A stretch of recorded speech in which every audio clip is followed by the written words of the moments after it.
security that have gathered around here enjoying ourselves to please doing their jobs and try to protect people from terrorists. Right now there might be an Al-Qaeda operative hiding an airliner behind Canary Tower, Canada Power. There might be an airliner hiding on the other side of that building. Very important to go check.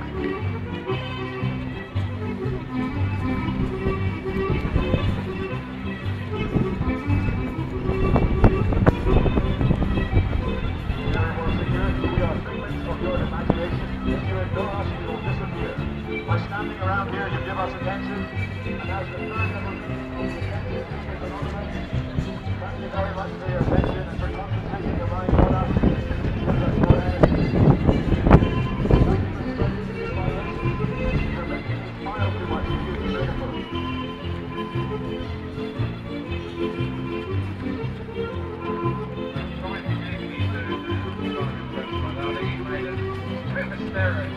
Ladies and gentlemen, when we say a man dressed in Irish clothing with a Star of David, he obviously has an Israeli agenda and is going to kill us all with his dancing. He might be hiding a large bomb in his speaker system.